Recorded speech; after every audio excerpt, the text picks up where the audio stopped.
Good morning, everybody, and welcome. I'm Bonnie Halper, and this is our online investor insights, which I'm not going to start calling the investor insights online. Rachel McCrary is our guest investor today. She's an investor, and how many startups did you do? I've founded seven. I was in two accelerators. I worked at an accelerator. I'm an advisor to VCs and family offices, and I've been an angel. I've been involved in about 1,000 startups over the course of 20 years. And has won over 100 pitch competitions. Fantastic. I have. So, and I want to thank Joseph for hosting us. Why don't you introduce yourself? Thank you, Bonnie. Good morning, everyone. Great to be here. Excited for today's conversation. I can't get anywhere close to that background, but I've also been in the startup space for a while. I help companies grow with go-to-market strategies and customer acquisition strategy, marketing, essentially. So excited for today's call and looking forward to hearing more from everyone.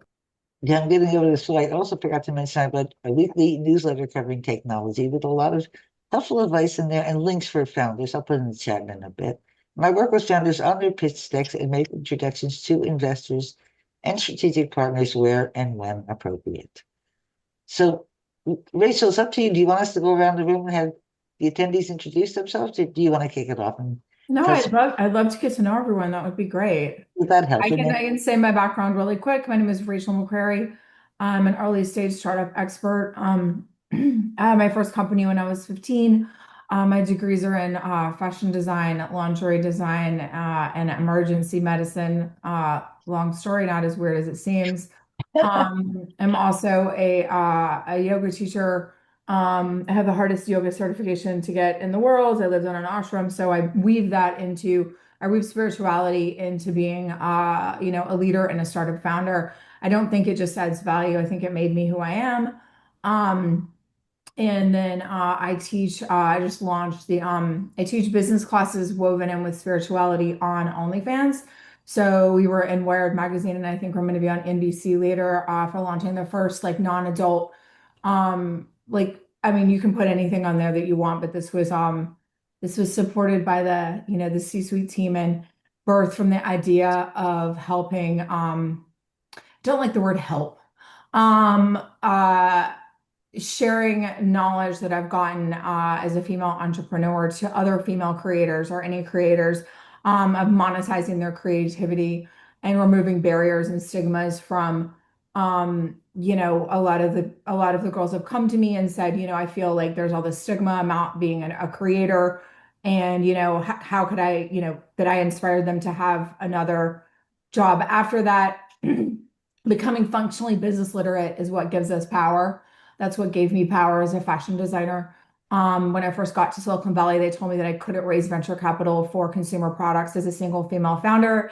I've raised from 40 investors and become an investor. My current company was invested in by Sequoia, Mucker, and Sheehan from an idea stage, which, if you know anything about the VC landscape, is like getting an Oscar in that category. So, after winning that war, it is my civic duty to share that to other entrepreneurs that don't look like the traditional one, because no matter what anybody says, it's a harder path without privilege, contacts, nepotism, and a certain type of education. It just is. I Yep. lived it. Yep.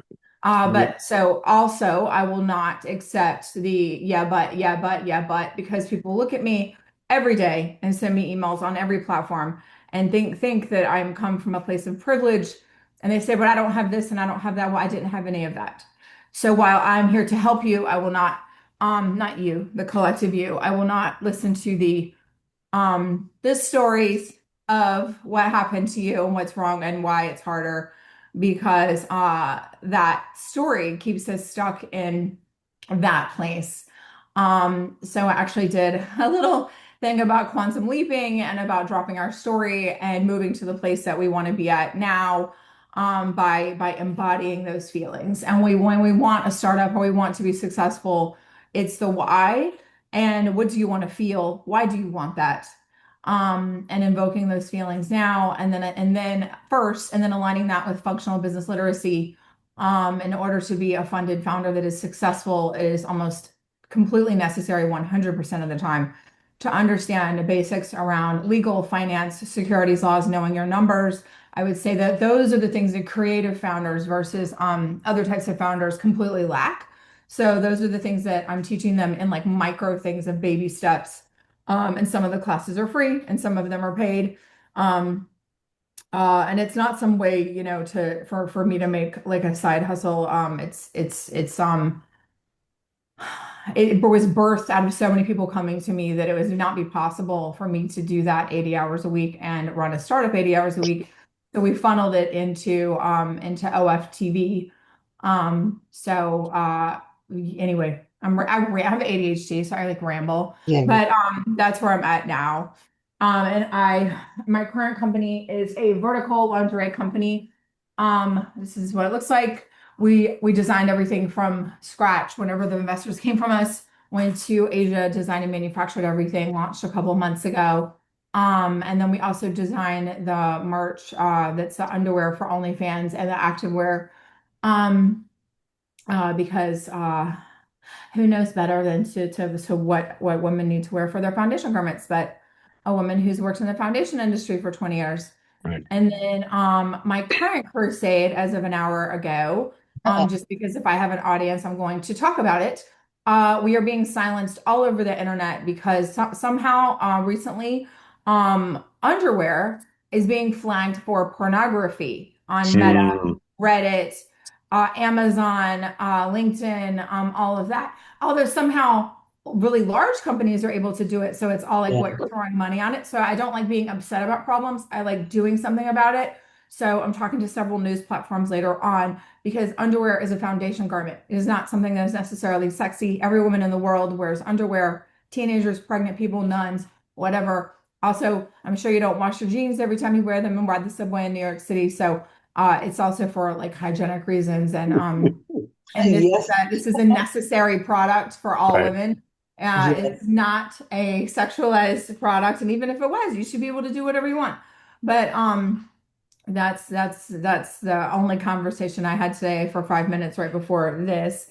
Jillian Anderson was just talking about it. Her company is getting blocked on the internet, as well as a lot of other people. Strange that's happening recently. So if anyone can add any value to that ecosystem that is not self-serving, I've had so many female founders come to me, and we are being blocked. I can't post a picture of underwear on Meta, like laying flat on a table because that is being flagged for pornography. So that's super fun. So That doesn't even make so sense. maybe and my PR team is Kelly Catron out of New York, so she's ready to put me on the White House steps and I will be burned at the stake. I don't even care. So that's where I'm at right now.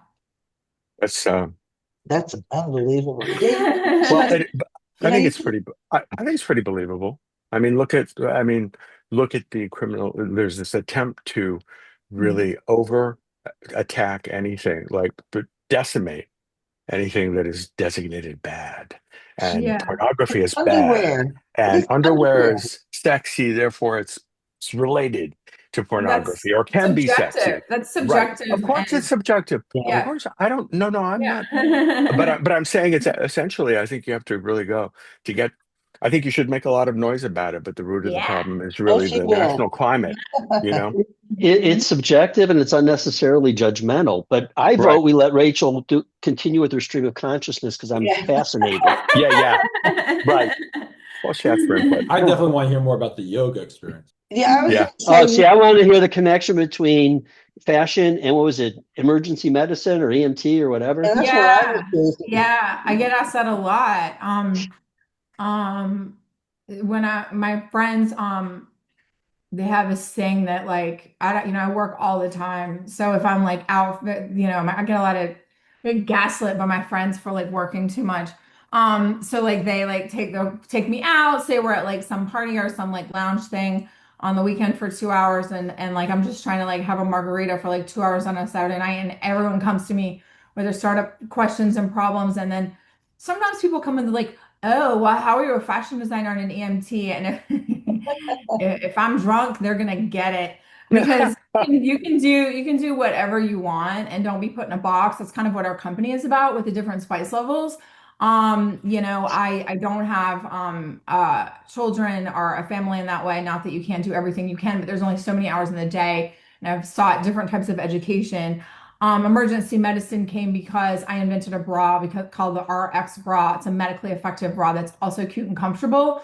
Um, I was on a TV show about it, and sometimes in startups, right place, right time, and a little bit of luck. We had filmed a TV show called I was on the Shark Tank, but also Entrepreneur Elevator Pitch.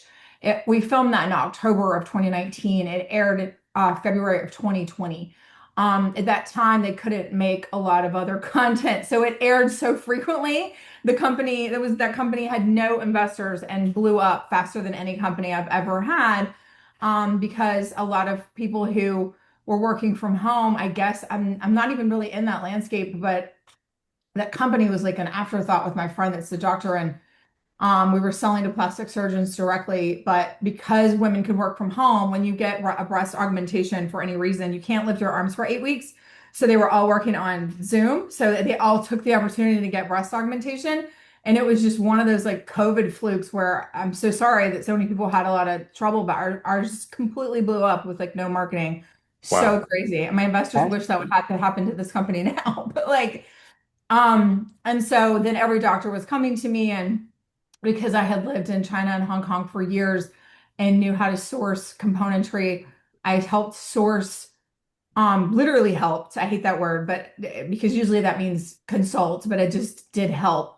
Volunteered to help manufacture some of the lateral flow immunoassays, and I worked with the FDA on filling out the forms. It's not as weird as it sounds. My grandmother was one of the biggest scientists in the world. She raised me, so I was around it my whole life.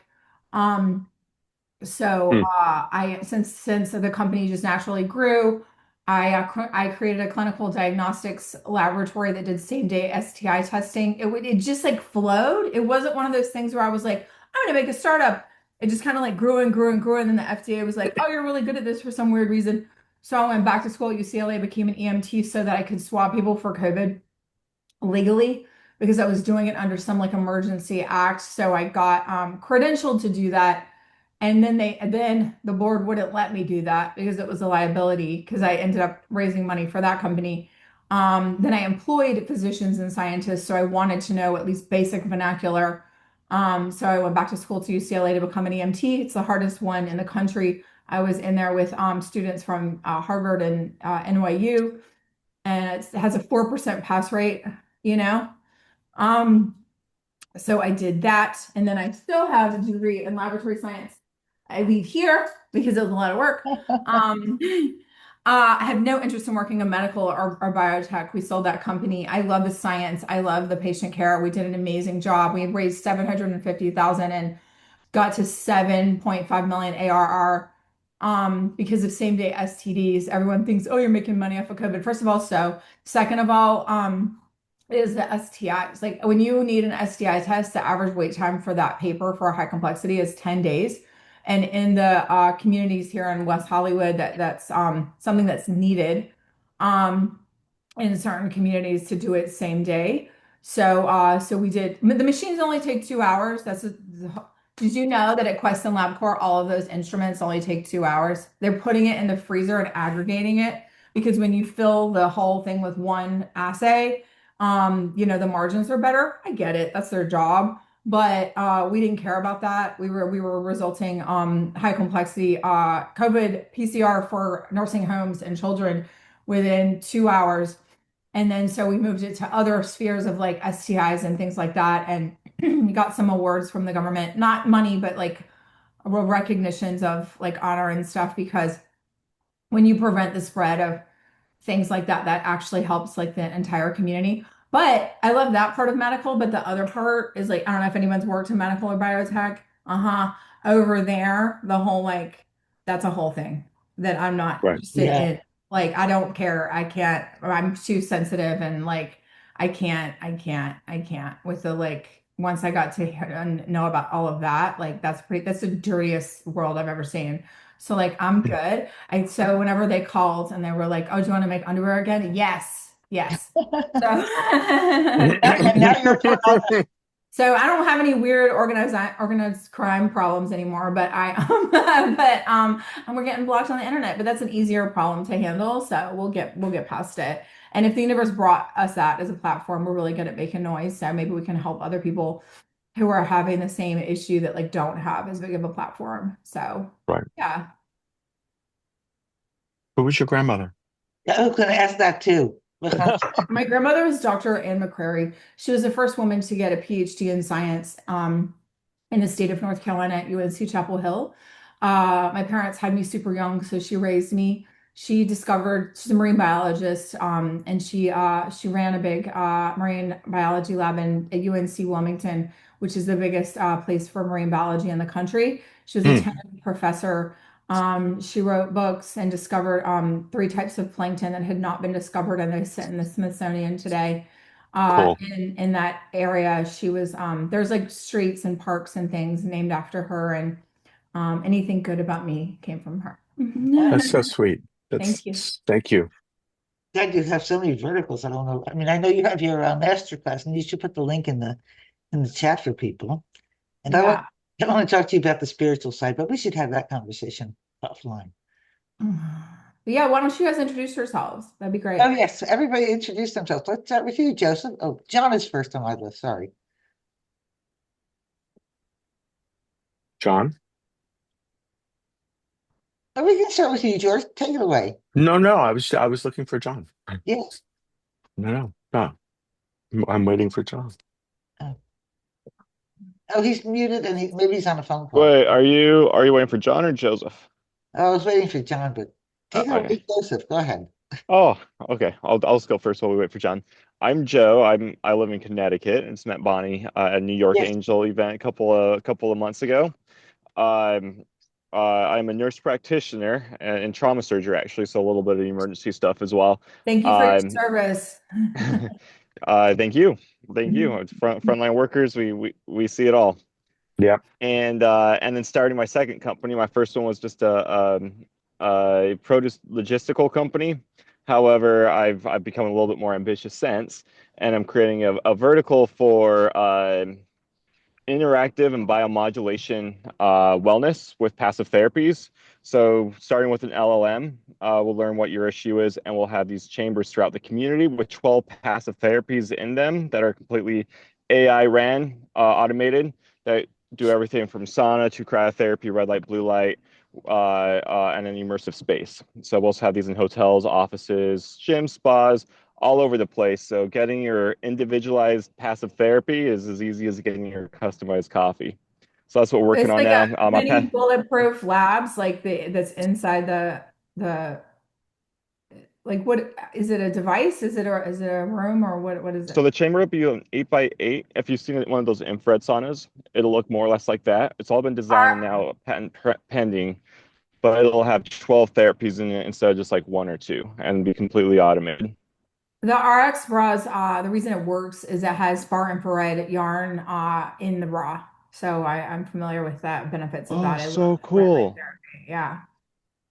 Yeah, there's so many good benefits, but as a fellow clinician, when you talk about these wellness modalities, people like to say that they're good for everything, whereas there needs to be a specific indication and treatment plan and protocol and dosage and all that. So that's what we're working on.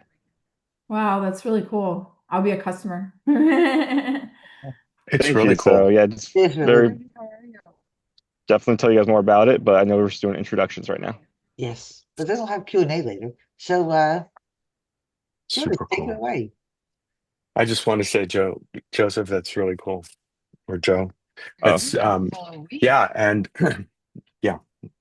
And I actually have a good friend who does a high-end lab, athletics lab, for top athletes and other people, and they use all those modalities. So the idea of you're being able to democratize those access to them, I hope, at an affordable absolutely. price. I don't know what the price will be, but for people to use I it, want it to be accessible for everybody. That's the thing. that'd be It shouldn't, these modalities, when you look at the people that need it the most and the sick people, they're the people that can't afford it. And they're a huge market.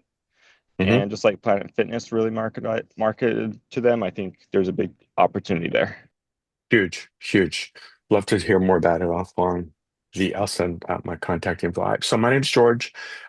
Bonnie and I were in New York at the same time, around the same people in the early 90s, but didn't meet until a couple years ago when we became good friends.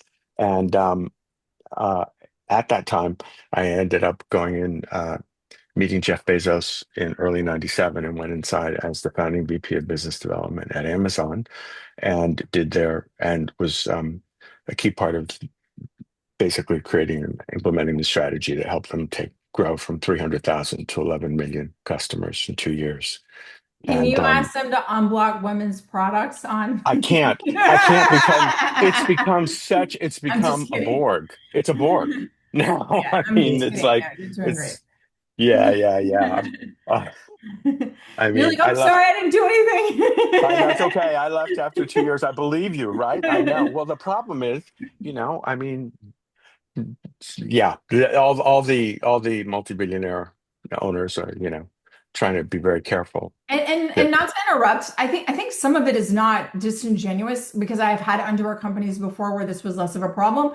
It's when they went from humans reviewing the ads to bots. So the Right. problem is the automatic scanner is just reading it as that. So I think Right. some of it isn't Right. so like evil. I think it's like just something that they haven't corrected, but maybe Systems. Yeah, quite possible. yeah. Quite possible. Anyway, so after Amazon, I left after 2 years, and when we'd gotten big, and then I was going to retire, but ended up working for Jay Walker, the founder of Priceline, on a spin out he was developing, was as CSO there, and then I've done several startups that were very interesting and ahead of their time. And so the market timing thing is the hardest thing to get right, is my experience. Um, uh, but very, like the first NIL licensing platform, stuff like that. So, so I advise companies now and do growth strategies, and I have a particular interest in the health stuff that you're talking about and that Joe was talking about. Partly because it's always fascinated me, and partly because of my own, just experience and observations on how messed up the system is. And was just looking last night at a plan that I'd put together with someone. We were about to go to a group of investors to raise money for that would deliver healthcare at like a third of the cost to people all over the country. And it's pretty cool. But the guy who was organizing the raise dropped dead, which was Nice. problematic. Well, That was that's what unfortunate. usually happens whenever you Yeah. try to do something that Yeah. helps the Well, no. I don't think there's anything nefarious. He was quite advanced in age, and unfortunately, he Yeah. was working over the holidays, and then we didn't hear from him. And then his assistant went and Gotcha. said, "He's on the floor. He's dead." Oh. I'm like, "Oh, Jesus." Oh my God. Anyway, so the point is that you might say an entrepreneur like you, Rachel, would probably say, "Well, let's go to a different group." But I didn't like the partner and so forth, so I didn't pursue that. But the point is, I think it's fascinating stuff. And I think what you're doing is extremely interesting. This is cool. This is my first such call to be on Yeah. of Bonnie's, and I'm enjoying it a great deal. So thanks. So John DeCal, do you want to introduce yourself? Everybody's muted and I will go on to Mastery, who's also muted and off camera. Don't be shy, everybody. This is your time to hit the spotlight and tell us about what you're doing. Mark, Bonnie, this is John, if you can hear me. Yes. Oh, okay. Yes, I can. I'm sitting in traffic and I thought it was going to be crazy traffic, but there's a slowdown up ahead. So anyway, good morning, everyone. I'm morning. John Kaler with this startup called Cine, and we're a bunch of video producers and so on that are working on a B2B business where folks can, in events and activities, can upload their clips to the cloud. And the Cine part of it does what I have to do sitting at a computer, and will assemble videos from the contributions of the audience.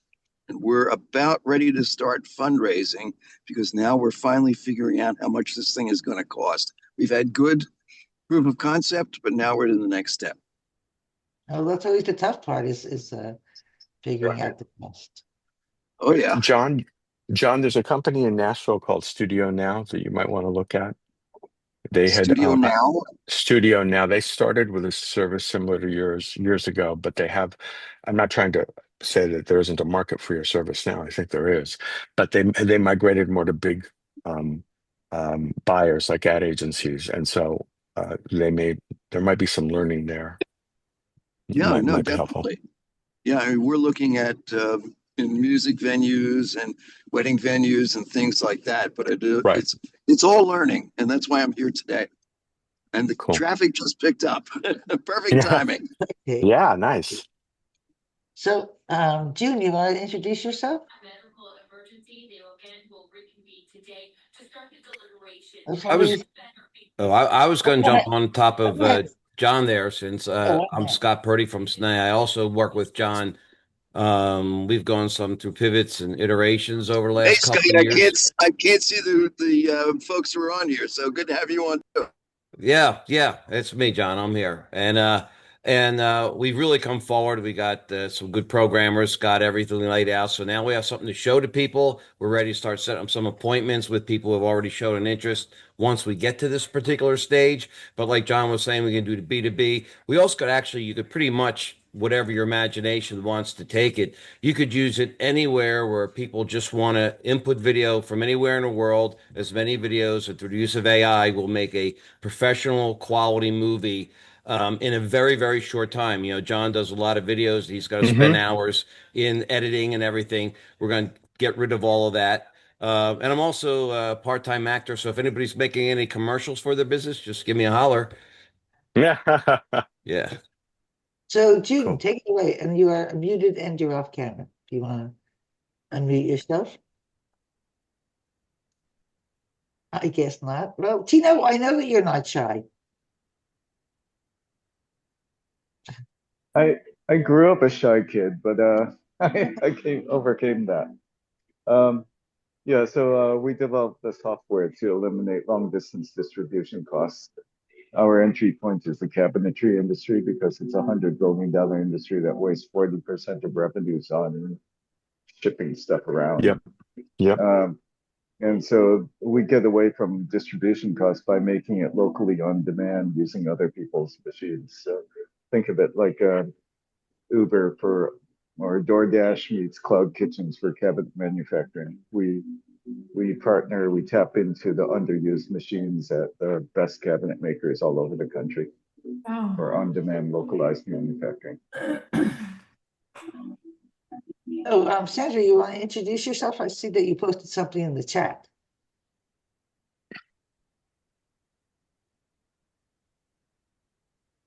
Yeah, I've never seen so many people who are camera shy. I'm certainly not. And we know Rachel's not. So, should we just open it to Q&A? No, Sandra, you're muted. Oh, yeah, you're muted. All right. Can you hear me, guys? Yes, thank you. Yes. Perfect. Too many buttons. Hi. Hi. So nice to meet you all. My name is Sandra. We have a startup company where I'm founder and CEO. We are solving the problems of retailers, shaping the future, I would say.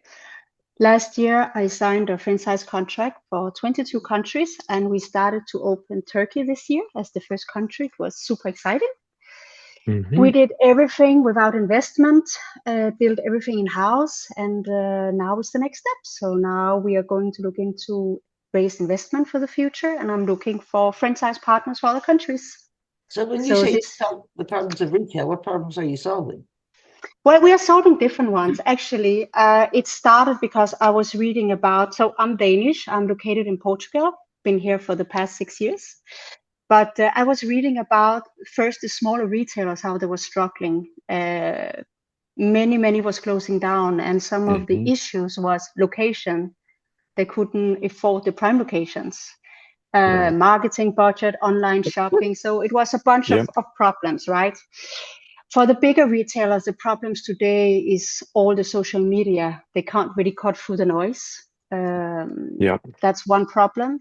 The other problem is that the way they reach a new audience today is extremely complicated. So you have social marketing, of course, where it's very difficult today to cut through the noise. You have printed marketing, and you have loyalty customers which love the brand or go to a specific shop because they know where the milk is standing, right?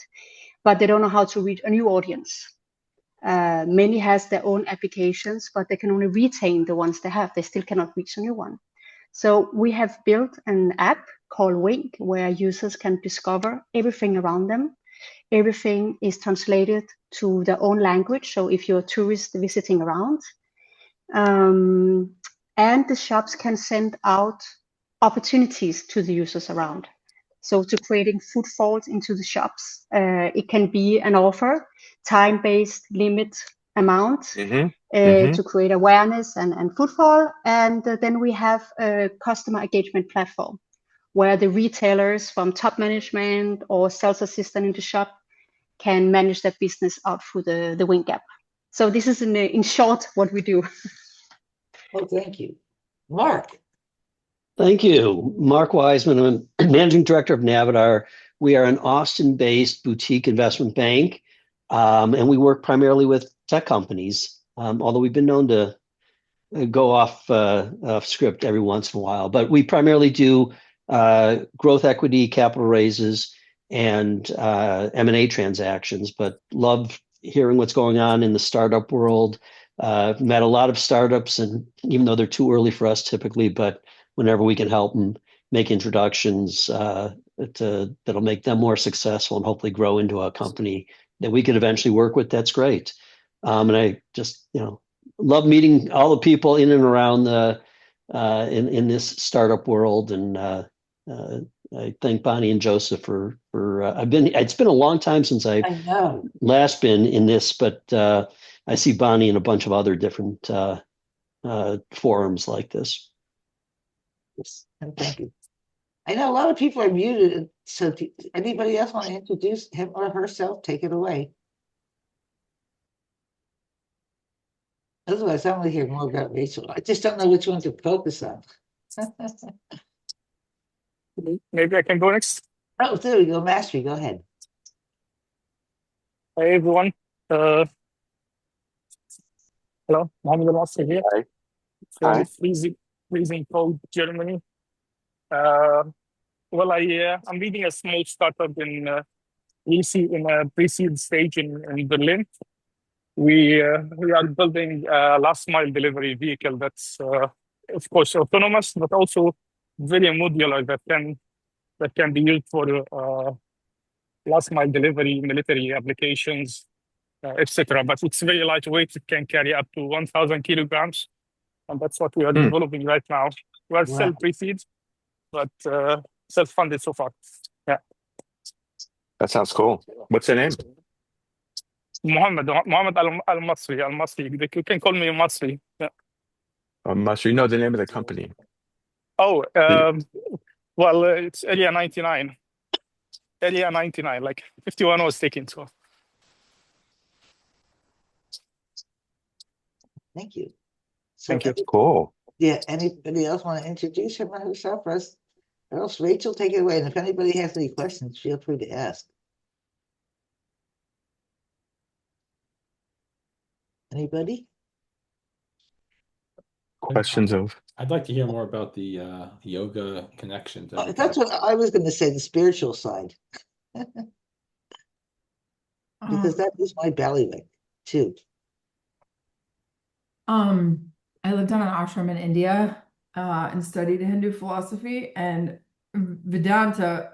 And then I spent 5 years getting a yoga certification called Anusara, which if anybody's in New York, the big teachers there are Elena Brower, Eric Stoneberg, Jane Fryer. And when you do that, you are required to study Hindu philosophy under Dr. Brooks. He teaches Tantra. Tantra is not the sex thing, the like Hindu philosophy. And he has a PhD from Harvard in religious studies and teaches at Rochester University. So every summer, whenever he wasn't doing that, we had the great privilege of he sits and talks for like 8 hours straight, and it's like drinking from a fire hydrant, and you don't want to miss like 1 second.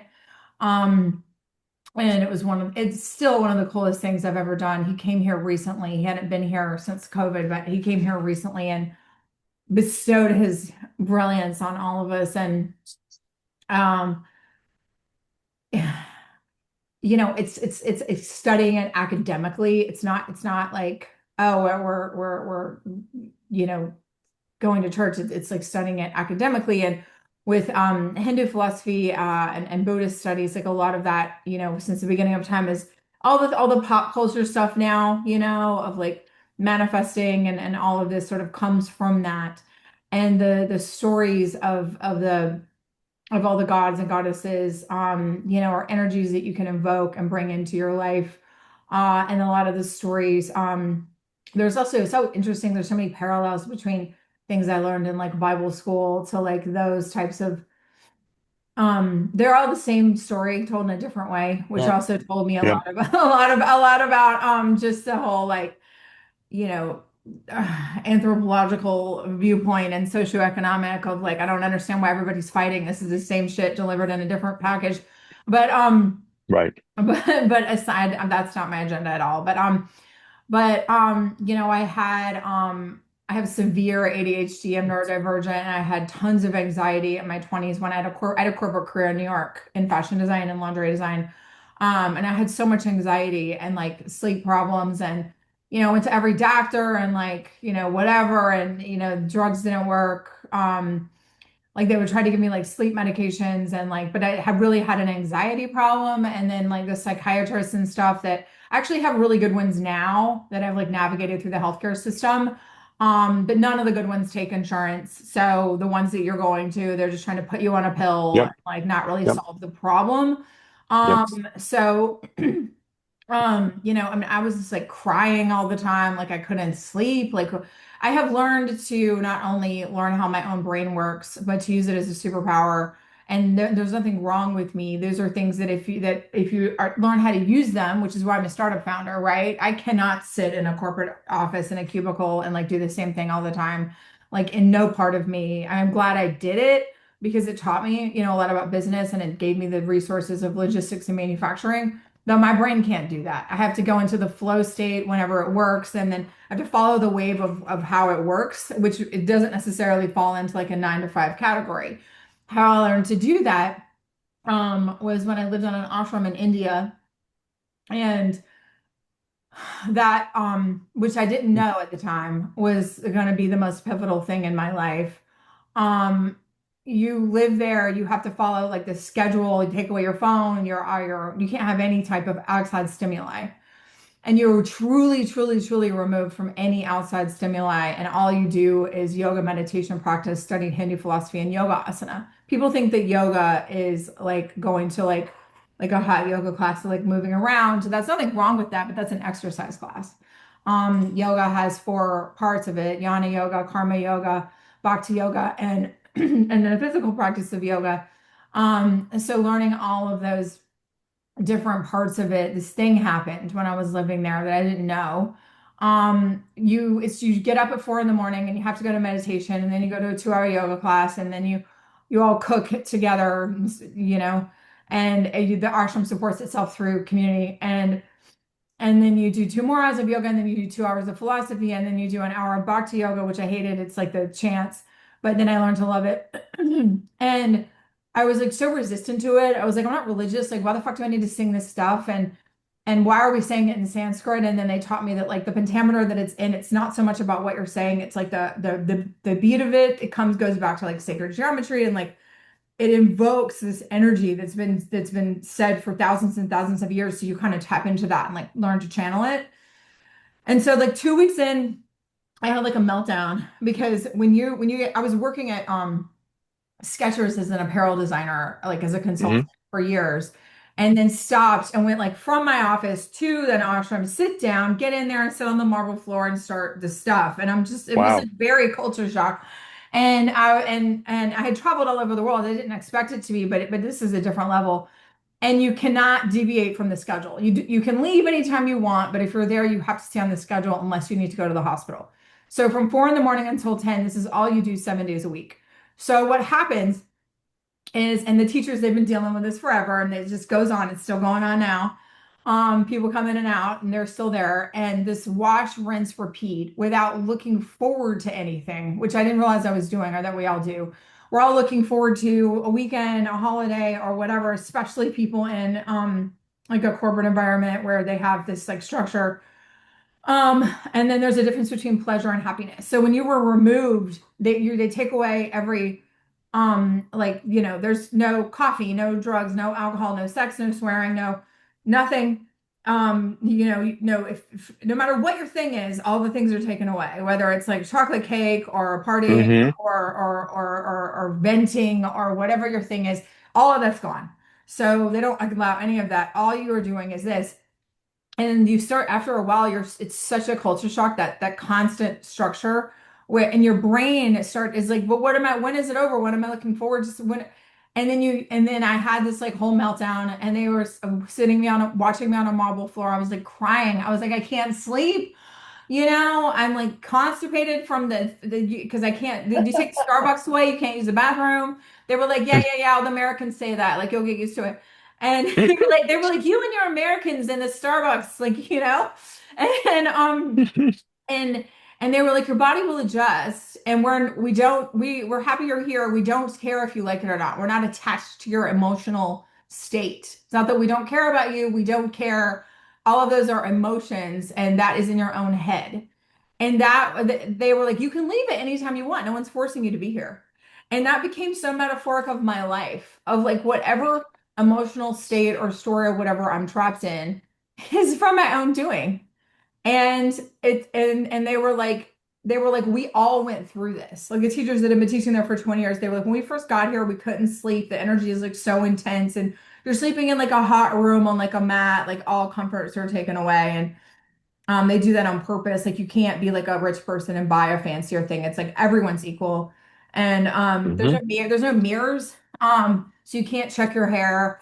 You know, Mm-hmm. it's all of that. You're all the same. You're all just wearing yoga clothes, and like you could be an unhoused person or like a zillionaire and nobody cares or knows. And when they explained this to me, and I didn't know, I considered myself already a person who had studied yoga for years and spiritual stuff, and I was still doing that. I was still looking forward to things and like, oh yeah, I want to go have drinks with my friends. I want to eat cake. I want to do that. Once all of that is removed, you learn the difference between pleasure and happiness, which was the most pivotal moment in my life. And pleasure is fine. And if you want to go and do those things, there's nothing wrong with it. But understand that that's not going to make you happy. And that is going to be like a dopamine and serotonin thing or whatever association you have with those things. It's going to, I actually should talk about this on OnlyFans because these people need to realize that it's fine if they're doing that, but this is not going to make you happy. This is going to be a dopamine hit Right. for like right then, Right. right?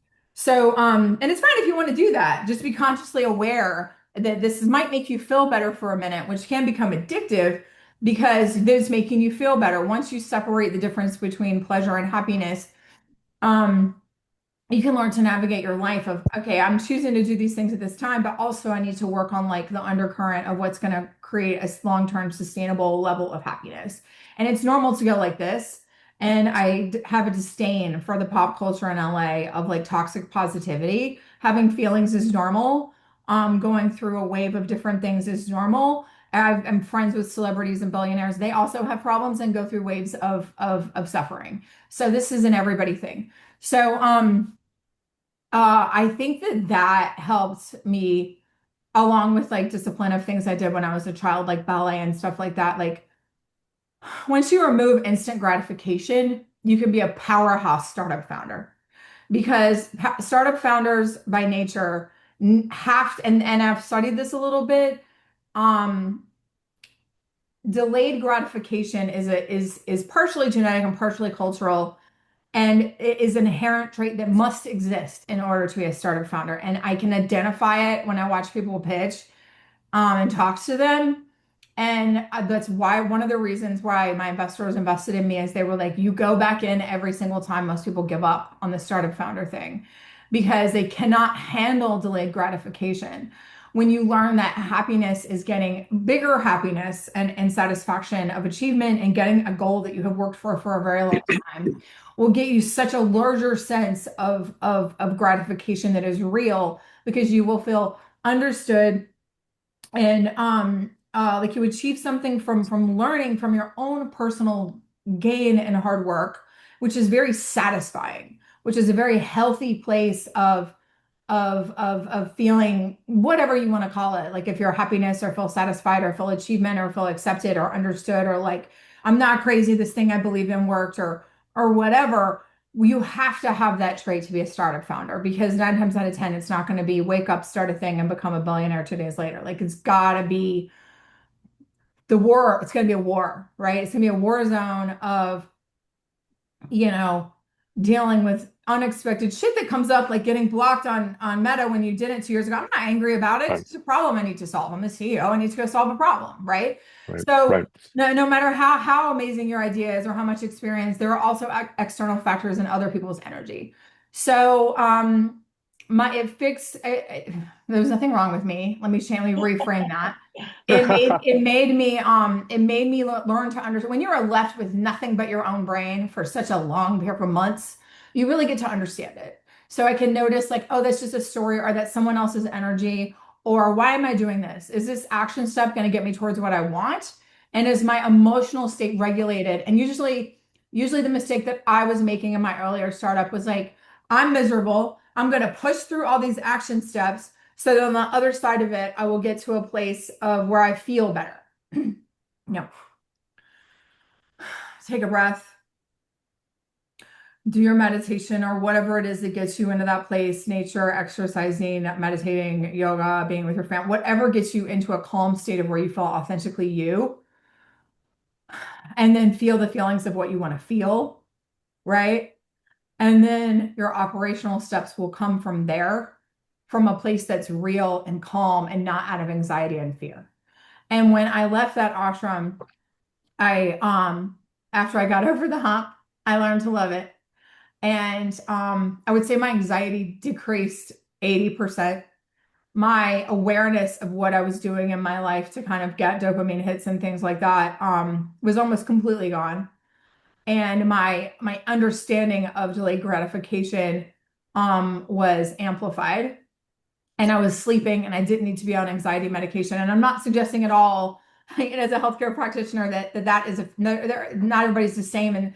And if you need medication in order to solve a problem and that works for you, and there are different varying degrees, like mine was a very, very light problem. There are some people that have genuine chemical problems where they should be on, something to regulate that. For sure. I'm not, but also layering in things that can help with the behavioral part, can add a layer that adds value to them, to lowering the suffering, right? You're not ever going to get rid of suffering, and it's always going to go like this. Like one of my teachers said something once that was just like, there's a cyclical thing of, I don't know what's going on, and that's okay. You go into action steps, then you keep trying it, and then you get into like a promised land, and that loop happens. Samsara, the cyclical existence of life, death, and rebirth, happens on the macro, but also on the micro, right? So we're going to constantly deal with that, like after you get to like the thing you want, or the spouse you want, or the kid you want, or you move or whatever, something else is going to happen and put you back into that. I don't know what's going on, and that's okay. And now we have another problem that we need to solve to make ourselves feel better. So whenever you can kind of learn that loop and work the problem, I almost have a zero tolerance for like venting without productivity. Like I'll let you do it for a minute, but then we got to get a place to of you telling me what feelings that you want to feel, why you want to feel them, and then action steps that will get you to feeling that, because that's what we're doing. We're not just like, oh, I want to create and get $1 billion exit. Why do you want that? Is it money? Is it recognition? Is it fulfillment? Is it proving that you were right? Is it whatever? I'm fine figuring that out first. Is how you can operate to productivity to get you to the thing. Does that make sense? And there's like a zillion layers of like the different gods and goddesses and stuff like that, Fascinating. It's Jimmy said fascinating. the elephant you always see, that's the remover of obstacles. Whenever we had my medical business, I put one over my COO's desk. I was like, you're the remover of obstacles.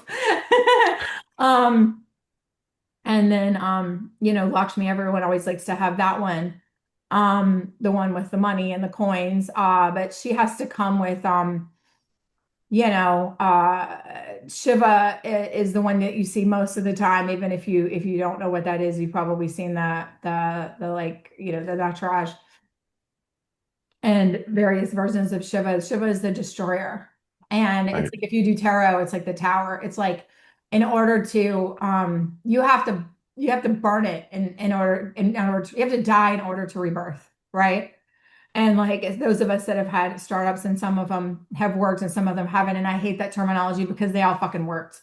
It's all a PhD in education, more than most people can understand. I don't have a master's degree. All of the people that work for me do because of those things, right? So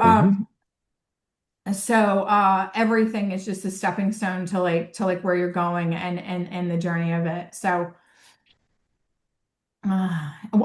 when Douglas was here, the teacher from Rochester, when he was here, and I told my team, I was like, I don't care what's going on. I don't care. I don't care if the building burns down. I don't care if some buyer wants to give us $1 trillion order. I'm going to this class. I have missed it so much. And I haven't been in like 4 years. And, I've heard him talk, and I always was like, there's people in the room from NASA and, some of the biggest founders in the world, along with the biggest yoga teachers in the world. It's the most evolved, like loving environment. And I always felt in the beginning, like I was just like, I'm like, what, I don't belong here. This NASA scientist, because sacred geometry and quant math like layers into all of this stuff. The people from NASA, and they can take all this stuff and like layer it into their spreadsheets, and like it all matches, and that fascinates them and fascinates me, even though I can't do that like Goodwill Hunting math stuff, but I think it's really fucking cool. And they do that. And I'm just like, I don't know what's going on, but this is amazing. And I was always like, okay, I'm the fashion designer. And like when Douglas came, I was like, do you remember me? Because he has so many things. I was like, I'm the fashion designer. And he was just like, yeah. And I was always scared to talk because I'm like, I'm going to say something like so dumb. And these people all have PhDs in, physics. And I'm sitting there on the floor. And then he said, I have to find it and I can send it if you want the recording. But he said like something about he said, in order to truly disrupt something, you have to resolve conflict. And I go, wait, whoa. And I raised my hand, and I was like, for the first time in 10 years, I'm going to raise my fucking hand because you just said a startup word, and I've never heard you say a startup word before. Can you say that again? And he was like, yes. In order to truly disrupt something, you need to resolve conflict. And I said, are you talking about in personal or in business? And he said, both. And he goes, give me that. And he goes, but you resolve it differently.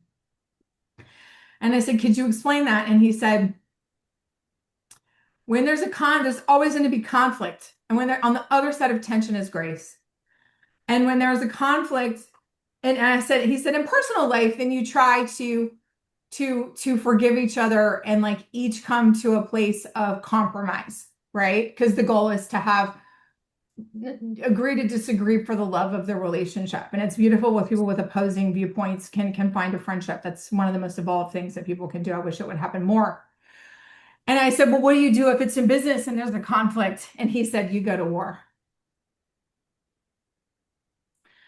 And I totally agree with that. I have gone to war with many major corporations and won. The Bhagavad Gita is an excerpt from the Mahabharata, and it is a battle between Krishna and Arjuna, or whatever. I might be saying that wrong. It's been a minute. But the Bhagavad Gita is a battle, right? Of the two different families. And then he starts going on and on about that. I recorded it because I was like, usually I'm bored, and in this room every minute I'm just like, wow, this is like blowing my mind like every 2 seconds. And so I talked to him after, and I asked him if I could record it, and I did. But that was like so amazing. I was just like, okay, war. Right? But I love that he separated it. Like, isn't that cool? Right? In your personal life and business, we should not always operate in the same way. I'd love to see. It would be great if you could share some of those recordings. It sounds really interesting. Yeah, I was going to ask the same thing. I'd be happy to. He's okay with it. And so, yeah. Before I forget, I want to let you know we need to connect off. I just happened to have lunch with a friend's friend, and her job is on Pinterest, taking stuff down. Oh, That is her job. So I I'm think Her you hoping cut job to is out. Yeah, You you what? cut should connect have. out. Pinterest. What is Yeah. her job? Oh, sorry. So we're on the way to Boston, right? I'm so happy to be part of this. It just happened to be when I'm in the car. I'm not Mm-hmm. driving, in the passenger seat. But her job is Yep. Pinterest, taking stuff down. So her job is like even just for like I guess Wayfair had something where people were reporting Wayfair furniture because all of a sudden Yep. there was like this Reddit forum out there saying that Wayfair was selling children in furniture. So there was like influx of people trying to take that kind of stuff down. But that's her job to sift it. Are you having Right. an issue Mm-hmm. with Pinterest, or is Pinterest? I'm having an interest with anything. I would love to talk to this person. And find a and probably I don't focus on Pinterest so much, but we do have a Pinterest thing, with tons of underwear on it. I would love to talk to anyone in that sphere from a place of like Yeah. I'll see if peace I can and trying to reconnect help with her people. because it was a friend's Yeah, friend, but I'll reach out. Absolutely. yeah, that'd be great. Thank you. So, so Brooks is Dr. Douglas Brooks. Is he like? Does he Yeah, post Dr. them? Douglas Book's Rajanica. Here, you should look Yeah. him up and take his classes. He's in Rochester and he teaches classes. And you can subscribe to his Substack. Rajanica, I will please. That'd be great. I highly recommend it. And definitely tip him because he is in selfless service.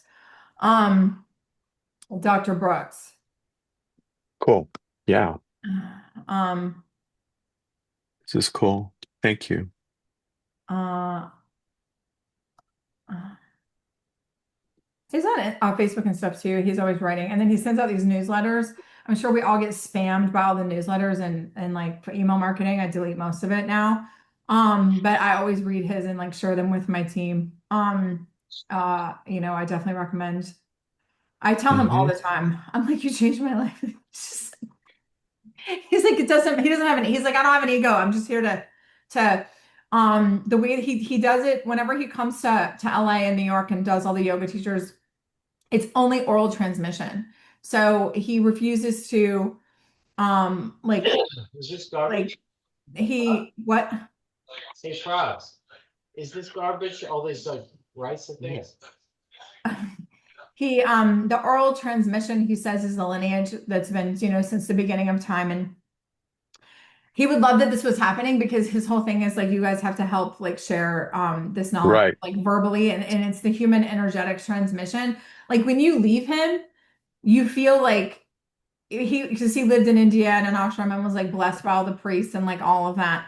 And you just feel so like high and calm and everything from like he's just vibrating at like a zillion watts. And I think it's so cool and interesting that someone so intelligent and so regarded academically is like so into the woo-woo stuff. And he'll get into it and explains how like energy and neurons and all of that is like science and physics Yep. and like I just think that I mean if the world was full of people like that, it'd be a better place. But if I said that in front of him, he would be like, well, you're all sitting here, go do it. Right. So yeah. I Yeah. I think this is awesome. I love hearing this, and I know you don't need any more ideas, but I feel compelled to share an idea with you. It seems perfect for you. Please. Which you could be the face of, write a book and do videos and talk about start up your life. Okay. Yeah, my Because PR team said that recently, actually. So you're did on it. they? Okay, Yeah. cool. I think that that's really all the stuff you're talking about is how people can take charge of their lives in a really positive way. Anyway, I just wanted to share that. Yeah, and Thank you. what people Yes. dismiss as the woo-woo stuff is so important, and it really is. It really is. But then again, I was basically born in the woo-woo world. I put Yeah. in the chat that I've been channeling since I was 4, and when I was in my 20s, I was discovered by a mystery school teacher and trained. I don't know if you know about mystery school teachers, Rachel. I don't. What is that? Oh, think Yoda in Star Wars. In fact, Yoda was based in part on my teacher. Yoda was a mystery school teacher. Oh, got it. Oh, got it. That's so Yep. cool. They trained Jedi warriors, and I actually sat down and wrote the book. Oh, It's wow. it's cool. Yeah, publishers, they don't understand it. They just don't, because they don't understand that the energy. But luckily, I have a Hollywood studio interested in it, so I don't care about publishers. They can go. Yeah, my PR, this is so energetic. My PR company, if you Google Kelly Cutrone, you've seen her, you might just not know her name. Is that She's Quattrone, like Frank Quattrone? Cutrone, Kelly. Oh, Her PR company is People's Revolution. She has 2 books and she's had like 4 TV shows, and she was a judge on America's Next Top Model. And I had always watched her, and she has this very, like, you've seen her in your TikToks and stuff and Instagram, you just don't know her name. She has this like no bullshit like approach of delivering information that resonated with me, and her knowledge of the fashion industry is so intense and extensive. And I reached out to her, and I was just like, I always just reach out to anybody, like, who cares? And you reach out to 10, like, 2, not that I blinked at that, but specifically asked her. And I was just like, I feel connected to you. Like, I also know what it's like to have a million people send you that type of email. So I'm on the other side of that. So, like, and so we ended up talking, and she was just immediately like, yes. And she also had studied Hindu philosophy, and we had some commonalities of certain very, very down the rabbit hole, in Hindu philosophy, things that we were both sort of into. And she's very much on the Rachel train of, like, because she has 2 best-selling books, and she's just like, let's get a book, let's get a TV show, let's whatever. So I will bring it up. I already cool. messaged her at 6:30 this morning about that. Can we get on a big news outlet and talk about the banning drama? So she's on that right now, but when she's doing it, we'll get back to yeah. And it's interesting doing it on OnlyFans, because that's not what people, we're the first, when you disrupt something, it doesn't really fit into the model, which is why I love Right. it. Right. That's why I love it, because everyone's just like, it's hard to market it, because I'm like, I don't care. That means that we've truly disrupted something and it's cool. I'm Spice World on OnlyFans. If you go to my page, like /Spice World, you won't see any pornography or anything, because every page is its own page. And I always get, some people love it and they're just like, oh my God, this is so cool. Like, I want to hear this more, and da da da. And then, some people are just like, what, and they'll DM me and they're like, can you, take your clothes off or whatever. And I mean, of course I expected that, like, read the room. But, I love that it's like really it's a big platform, so Yep. while it's a niche on there, I'm very happy to grow that and grow that audience. And there are people going there. I was in Wired magazine a couple weeks ago about it, and so there's people going on OnlyFans, like, just for that, which I think is so cool. Cool. But we're trying to figure out, I'm an all-in person, but I'm also running an e-commerce company right before Black Friday and the holidays. So I'm on like 17-hour days. I'm focusing on that because that's my fiduciary duty. But we will figure that out, and we are figuring it out, of how to, like, grow it. And it's hard because I can't advertise that either. So I've kind of learned on my Instagram posts, like, what I can put and what I can't put, but I can't put like a link to my, like, OnlyFans on there, which we need to, like, talk to all them about, because OF is growing into other types of spheres. You can take cooking classes, horse riding, music lessons, or whatever. Mm-hmm. So they need to get over the, like, stop banning them, which I'm sure that they're Right. dealing with in their own way. I'm sure they're very, very polished and eloquent in their ways of, I'm sure they're on it. But that's been interesting, that I get flagged every time I talk about my business classes on OnlyFans. I get flagged. I understand that more than the underwear, but then I have to, like, go yell at the CEO of whatever and be like, why are but I understand how corporations work, and if, like, they've got this word blocked, like, it's going to be hard, Right. but if anybody can do it, it's me, right? So we'll figure it out. Well, I want Exactly. to first, I just, like, love what you say about anxiety and treatment and all that. Circle a little bit back, but meeting people where they're at is huge. And that's something I do in my practice, my clinical practice. Is so many people in medical or with knowledge, like, they try to force people to join them as a practitioner. Right. This is what you should be doing. This is what you should be doing. And more practitioners, the more people solutions need to actually go where the people are. People are unable to always change their environment or the situations that they're in. And so that's great. I mean, help just because whatever platform or whatever job, or if they're in health or fashion tech like you were, or fashion in general, like sometimes you're stuck there. And the disruptors, like you said, meet people there. And I think that's great. When I was doing site visits for my company in Arizona, where I'm going to market, I was surprised by how many gyms have churches inside of them. I'm like, what? Wow. But they Wait, actually put what? gyms in. Churches. They put little congregation churches inside of the gym because come to find out a lot of these gym bros and girls, they want church as well. So they put the church inside the gym, and there's multiple of them. And this is like Wow. meeting people where they're at. And I think that's Wow. important. And that's partially That's like I brought my patients to tears when I say, well, tell me what your issues are and let's find a way that works with your lifestyle for whatever you're going through. And they're like, you're not just going to tell me to change everything. I'm like, no, let's find something that works for you. And that's where right. people are. And that's the personalization. Oh, doing the research again for my company, Gen Z, the majority of them want personalized. In fact, they only pay for personalized products. So if you Right. don't bring the personalized and meet them where they're at and take their individuality into account, they're Yeah. not even going to consider your product.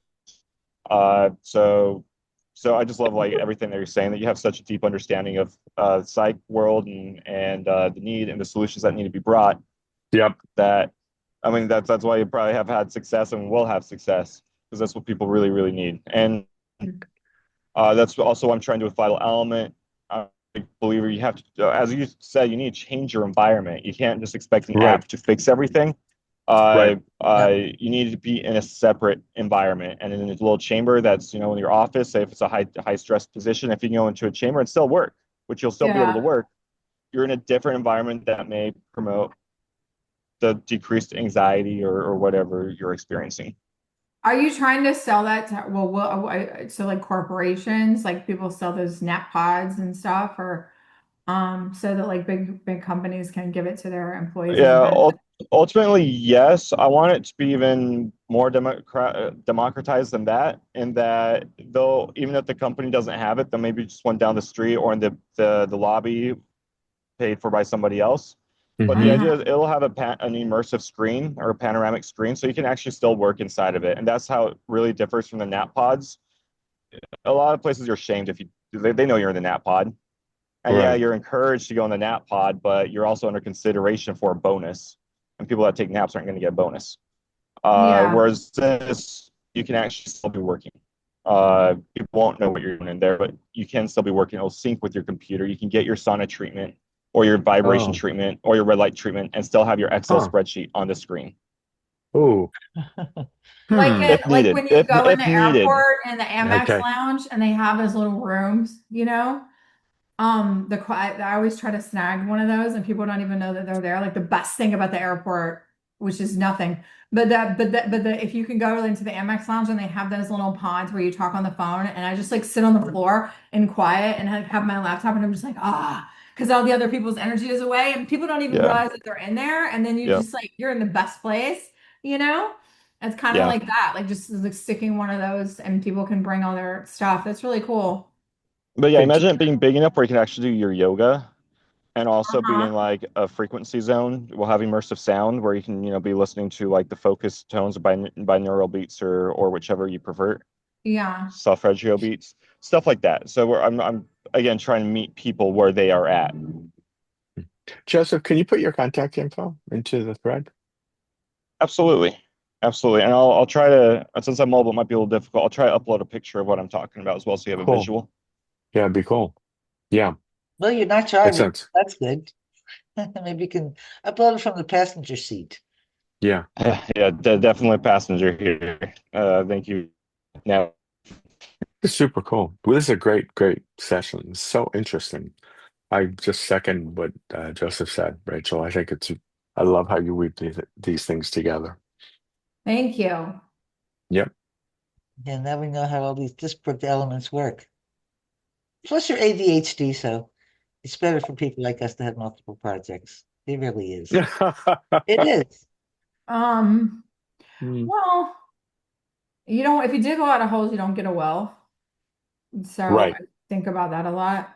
Yeah. This is my company. And if anybody wants anything, you can use this coupon code. Um, Oh, cool. yeah, I'm really into like how I spend my time. So my most valuable resource, you don't get a refund for your time in the companies. Yep. Which is what partially why the OnlyFans thing happened, because everybody was asking me to help them with their startup to the point where I was like debilitated. I was like, I can't. Right. They don't get like they don't know that there's not the only one, and I have empathy for that, but I can't give free advice to the entire world like every day, or I'll be homeless and my company won't work and my investors get pissed. So this is like a way to like get to more people at once, which is why most yoga teachers, once they become big, they stop doing public classes because they can only get to like 20 people at once. And if they do retreats and online classes, they can have, like hundreds, like how Dr. Brooks, does it, and Elena does it. And Elena was teaching yoga in Central Park to like thousands of people at once, which I think is like Wow. the epitome of, I think a lot of coaches make mistake with the one-on-one. It's a good way to get started, but then you have to, and I don't love that. I'm so over like the apps and the online stuff because there's nothing at the same as human transmission, but Right. Right. the OF thing is like global, and like it's just so many people that it's way better for me. But we are looking into ways to do it like once a month, doing like in-person events where people can come. And I would do some yoga and like coaching and stuff because, that seems to be what people want. I don't think that's a scalable business. It would just be, a way to A, be of service, and B, market the whole platform. But yeah, the mental health thing. I'm kind of fatigued by how many mental health apps come up in my feed, and I'm like, and these new medical things, and everyone's AI medical thing. I'm just like, how do you cut through the noise? How do you, as a consumer, like, how do you know which ones are like? I mean, now you can put it into ChatGPT and ask them like, who owns the DNS records and how long has it been around, and like what information is around on. I've done that out of curiosity for some of them, but I think it's sad that like the medical thing is just so not working that that's what people have to go to, or the fact that people still call me all the time about their lab results. When Oh, it's completely broken, it's the medical thing. it happens to me twice a week. People call Yeah. me up there just like, would you tell me what this lab report means? And I'm like, how in the fuck am I the best option you have? That is Right. really Right. sad. I'm an Right. EMT who hasn't done that in 2 years. And like Right. one of them was like sitting in a doctor's office and she's like, oh, I have this, I'm not no HIPAA thing because I'm being generic, but like, and she's just like, I have this. And I'm just like, you have to send it to me because there's different types of tests. Is it serological or molecular? And is it, you can look for antibodies or spike proteins or an active viral load or a titer. And so I don't know what test you took or what it is that you're looking for. And like, test does not diagnose you. It's data, and a doctor should diagnose you. Where is that person? And, and people don't understand that sometimes like, antibodies are good. So a positive could be good. Like what it is, what are, and the fact that like that what I just said is more information that they received at the place is just like really Right. sad. It's really sad. And I think that like what you were saying about doctors giving blanket advice is a lot of fear-based and liability. I think that's a big problem in this country. I think we should Right. leave good healthcare providers from a certain amount of that because they just live in fear of like of like liability. And then they're beholden to certain protocols because of, health, and that's what health insurance is doing. But if the person, there's so many luxury things that are outside of that are cash only, and that part of the same whoever's presenting with the same symptoms with the same background would receive different care in point A and point B. But I got out of that because I don't have enough acumen to solve that problem, and I don't want to wind up dead. So I got out of that. But I do identify that as a huge problem. And anyone in medical or on that crusade, I commend you. You're doing God's work, and you just come into roadblocks like all over the place, because as soon as you get to like a certain amount of success, all the people in whatever part of that machine are trying to make sure that you don't mess with their little formula that's there to make money, Right. A couple. I also It- wanted to mention that I had malaria. My sister, I take one malaria, babesia. I got it from Lyme disease, which is a bioweapon. It was the cocktail of diseases, and I could not get accurate medical treatment from doctors at Mount Sinai, including the head of infectious disease medicine. They were trying to treat me for HIV or what was it, Hep C. Luckily, we have doctors in the family, and my sister is a doctor, and she looked at the test and she knew what was going on. And she explained to me it's not the doctors, the insurance companies tell the doctor. Right. It's the insurance companies. She said, see. So the whole system, right? Yep. Insurance writes the rules. What did you say? Lyme disease is a bioweapon? Yes, it was. That's what she said. I have to know what's in there because it is a cocktail of diseases, and it was created as a bioweapon. So I'm it doesn't gonna come head from out ticks? here. I just want to say, Okay. look up on that point. Look up where Lyme disease popped up in Lyme, Connecticut, which is directly across the Long Island Sound from a biomedical research facility, not so different than the one in Wuhan. Got it. So Got it. questions, but I've got to bounce. I just want to say I love what you guys are doing. I'll connect with you guys offline. I was just at the Eudaimonia conference in Florida, which was a lot of wellness people, and it was crazy. Even doctors were on stage saying, "Wow, we need to find a way to tell the difference from the snake oil and what works," because everybody's saying they got stuff that works. So it's not, even with the license, it's a problem all the way around. Yeah. Right. I think people having these sensors like the Oura Ring and Whoop and whatnot, and then they can be an N of one and see what works for them and what doesn't. I think there's a big power there. But there's a lot of apps that are popping up to try to fill this void. There are probably 10 there. They're all doing the same thing, reading the lab results, giving you insights, but nothing replaces that human connection. And I think, Rachel, that's why your family and your friends, you still get those inquiries. People just want to know somebody cares. They don't even care if you're right or you're wrong. They just want another human to empathize and be with them. That's true. Thank you. This has been a fascinating conversation. Thank you. Yeah, fantastic. Yeah, thank you. Early to join us, Rachel. We appreciate it. And I still want to talk to you offline about the spiritual side, which we will. Of course. Yeah, thank you, Rachel. It's So fantastic. Good luck with your fight against Meta et al. And never give up the fight, but you know that. So thank you, everybody. And I want to wish you all a wonderful Thanksgiving next week. And again, thank you. Unless you have any parting words you'd like to share, Rachel, I will give you the last word. Oh no, I'm certainly not that important. We're all equally as important, and we're all equal. You get out of things the way you put into them. Don't try to do everything. If you dig a lot of holes, you don't get a well. When I wake up every day, the most important thing is what is the most important thing I can do to help my startup today? And what's one person that I can help, because you can't help everybody and you can't do everything. And I think the biggest startup mistake is constantly preparing for later. That's enterprise stuff. Worry about the startup that you have now to make sure that you have it tomorrow, and just live in the very, very, very short term of and then people always want to build out all these dashboards and all these things for later. No. You should only focus on your product and customers, and that's it. And generate revenue and brand awareness. One step at a time. Thank you so much. Yeah. Thank you, everybody.